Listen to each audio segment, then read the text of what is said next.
当象征未来的蓝图被注入此刻掌心的重量，一次跨越维度的接触就此开启。这不是一次普通的模型开箱，这是一份来自于未来战线的技术样本，以偏执的精度将那份存在于概念与想象中的代号南天门计划的苍穹保护力量具体而微的凝结于此。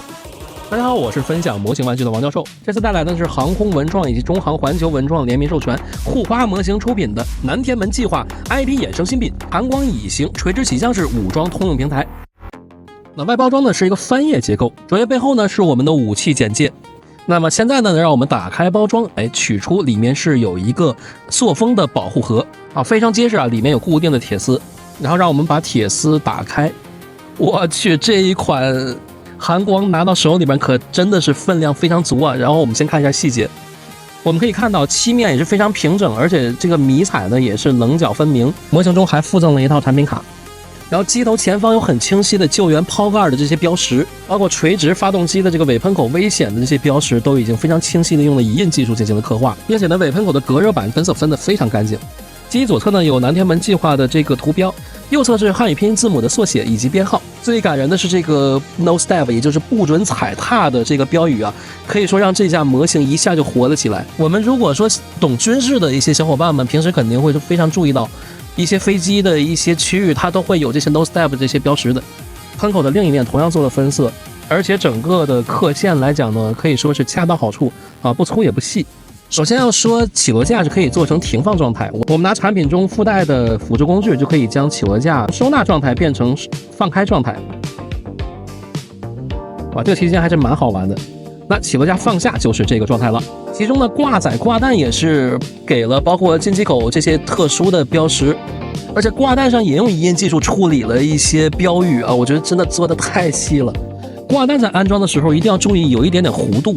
首先就是这个地台了，这个地台我觉得这个地台的配色是非常科幻。我们把中间的这个小三角拿下来，然后随后就可以去放置我们的这个支架，然后呢将底部我们给它固定死。但是由于教授是强迫症，所以说我一定要验证一下到底紧没紧。好，紧了，并且呢给了一些小抽屉啊，都可以抽出来，就可以放一些弹药。我们将飞行器架上来，现在就是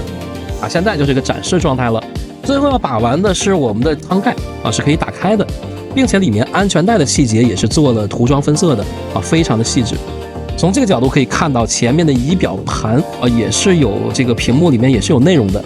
啊。从上面往下看，整体的座舱细节还是 OK 的。然后机头下方类似于机炮或者这个激光仪的仪器也可以动，并且发动机的喷口里面的导流板也是可以活动的，这真的做的太细了。我们在展示的时候可以让它把起落架放下来进行一个展示啊，也就是它正在准备垂直发射准备收起起落架的那一瞬间。把模型放置在起落架以后，我们再去欣赏，真的这一款寒光蚁形的细节真的太细了，包括进气道的分色以及细微的分色都做了刻画。同样呢，我们也可以活动这个垂直起降的发动机，然后将它做成一个飞行的状态，并且起落架全部都收纳。同样我们拆下支架也可以做成一个地台的形式啊，然后直接把我们的飞机起落架放下，然后放到地台上。所以这个时候大家可以看到了吧，这个地台其实就是按一个起飞的升降台或者说一个停机坪的样式去设计的。护花模型的这款寒光蚁形大概是300多元的价格，但是教授认为真的很值。首先是纯金属的材质，非常有分量，再加上漆面整洁光滑，而且漆面非常结实。最主要，它将一些小的标识细节做出来了，可以说是严格按照军事模型的标准去进行的品控。说句题外话，南天门计划说不定哪一天可能它就落地了呢。那作为咱们国内的原创的硬核空天防务科幻 IP 呢，南天门计划呢，从鸾鸟、空天母舰到玄女到白帝，再到这类前线部署的作战平台，那每一款新的载具的设定呢，都戳中了科幻迷和魔玩爱好者的爽点。那么这款呢，寒光蚁形早在官图释出的时候呢，就被很多摩友直接放入了年度必入的清单里。我是新 UP 王教授，如果你喜欢我的视频的话，还望一键3连，多多支持哦。